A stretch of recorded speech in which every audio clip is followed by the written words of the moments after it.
What's up, guys? It's MB Boxing, and today I'm going to be predicting the outcome of Erickson Lubin versus Sebastian Fundora, and this is going to be a 12-rounder for the Interim WBC Super-Welterweight World Championship, and this fight is going to be Saturday, April 9th, from the Virgin Hotels in Las Vegas, Nevada, and this fight is going to be broadcasted on Showtime. And to get in both fighters' resumes, Erickson Lubin, fighting out of the United States, holds a record of 24 wins, 1 defeat with 17 wins coming by way of knockout. He's currently ranked number 6 by BoxRec in the Super Welterweight division. And to list his one and only defeat, it came by knockout in the first round to Jermell Charlo. But to list some of his best victories, as he has some great ones, he has a knockout win over Jorge Cota, a knockout win over Ishe Smith, a unanimous decision victory over Nathaniel Gallimore, a unanimous decision win over Terrell Gausha, and he also has a brutal body shot knockout victory over Jason Rosario. And to get on his opponent's resume, Sebastian Fundora, also fighting out of the United States, holds a record of 18 wins, no defeats with 1 draw, and 12 wins coming by way of knockout. He's currently ranked number 7 by BoxRec in the Super Welterweight division. And to list his one and only blemish on his resume, which was a split decision draw to Jamonte Clark. That was a very, very controversial fight, as many people thought that Clark won, but since then he has rebounded, getting some very solid victories, as he got a knockout win over Nathaniel Gallimore, a knockout win over Jorge Cota, and he's coming off a controversial unanimous decision victory over Sergio Garcia. And in my opinion, this fight is really, really tough to predict. At first, I was thinking it's going to be the height of Fundora, really just going to score him points in this fight and make him win, possibly even by knockout, because he has that long reach that can land and give him leverage on his shots. And but now I'm leaning towards Lubin to win this fight. Lubin is a very skilled, well-balanced fighter, has a lot of power, a lot of speed, but his chin, we have no clue how it's going to hold up to Fundora's power. I mean, he got stopped by Jermell Charlo with 1 shot, and we don't know if Fundora is capable of that. But Fundora, although he is the big and tall man that he is, we would usually expect guys like that to box on the outside. But Fundora loves to fight on the inside and loves to trade with his opponents. I mean, we've seen him take big shots from a lot of guys before, and considering that he usually has a big height advantage over his opponents, it does sort of take away a bit of the power and adds a little bit of padding, because they're throwing up with not full force as opposed they would do if their opponent's obviously to their level. But I mean, we saw when Fundora did fight a taller guy in Jamonte Clark, who I believe is like 6'2", 6'1 and a half, and made it a lot more difficult. But since then, all of the opponents that Fundora has fought were, I believe, like 5'10 at most, maybe 5'11. But yeah, Erickson Lubin, very good inside fighter, and I think we will see a lot of that inside fighting. And considering that he is the smaller man, I think that being that he's much more skilled than a lot of the guys Fundora has fought, I think we will see Fundora having a very tough time in there, considering that Lubin has that great power. He's had a great amateur background as well, has a lot of pedigree, and I think that we will see Lubin landing a lot of shots on the inside. But being that in Fundora's last couple fights, we have seen some, rather than not, closer scorecards. Or should I say controversial scorecards instead of closer. Like against Sergio Garcia, the judges had it like 10-2, 9-3. Those were ridiculous scores. I mean, I personally thought that, I believe I had it like 115, 113 in favor of Garcia. I believe I had Garcia winning, like 7-5, somewhere around there. But yeah, it was a really, really close fight. I mean, if the judges had it like 114, 114, then like 115, 113 Fundora, I wouldn't have complained. I mean, it was a really, really close fight.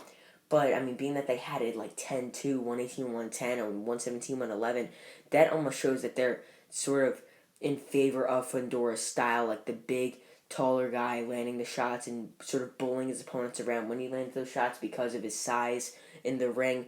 But yeah, still Fundora, even if he loses this fight, I mean, he's still a young guy, and he's still 6'7" tall, so I see him climbing up the weight divisions, getting bigger, getting stronger, and still, leading up to, like, the 175-pound weight class, even in the light heavyweight division, 6'7" is monstrously tall, So, I mean, he's tall for many weight classes in boxing. Even in the heavyweight division, his height is very tall. Or I was saying 6'7". I believe he's like maybe 6'6" and a half, maybe 6'5" and a half, somewhere around there. Anywhere from 6'5" to 6'6" and a half, I believe that is Fundora's height. But, yeah, still a very, very tall guy. But I do not think that his height will get him the victory here. Although it will make this fight really close, I don't really think that Fundora is going to win this fight. But I do think that the judges will maybe give this a split decision or even a majority decision, being that they've sort of been lenient in favor of Fundora's style, being that he's the bigger, stronger man, usually over his opponents due to his size, and he likes to just rough his opponents up a bit on the inside, sort of back them up, being that he has more like push in his shots, being the taller man with that leverage. So, but I do think that Lubin, with his very good southpaw style, I believe he's a southpaw, I think that he will be more slick in this fight, will be a bit more cautious to get hit, and I think we will see a very good performance from both men, but I do think it will be edged in favor of Lubin. And comment down below your thoughts on this fight, because this is really a tough fight to predict, and the winner of this fight will theoretically become the #1 contender in the WBC, winning that interim title.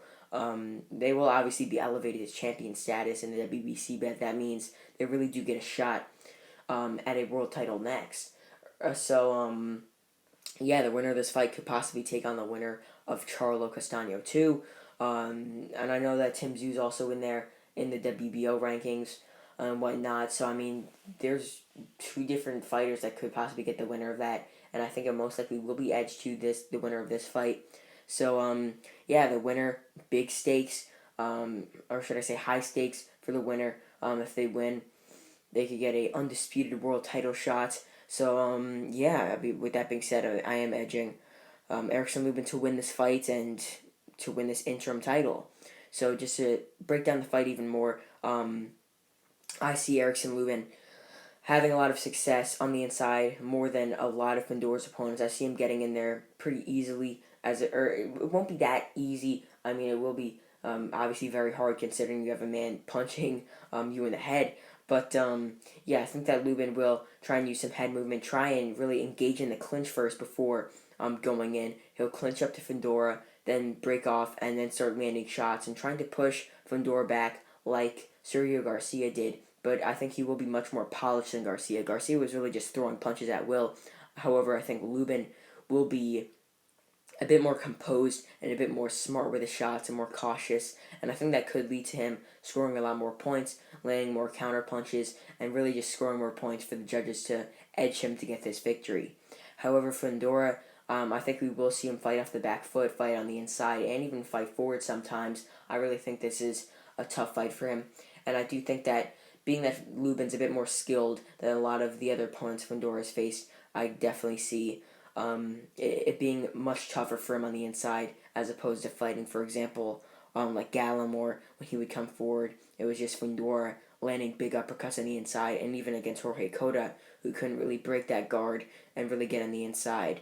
But I do think that Lubin will be the one having that success, and I do think that when it comes to rounds, I see early on being a pretty close fight up until Lubin really starts to know where he could land his shots and really just start to figure out the style of Fundora. And in the middle rounds, I see Lubin taking them over. However, in the later rounds, I could see Fundora making it a bit more competitive, but still not winning a majority of them. And I do see it going the distance, obviously, with Erickson Lubin getting a majority decision victory. So overall, I believe that Erickson Lubin will defeat Sebastian Fundora by majority decision, and I believe that the judges will score this bout 116 to 112, 115 to 113, and 114 to 114, a draw. And yeah, that's really it. I'm MB Boxing. Thanks for watching, and I'll see you guys later.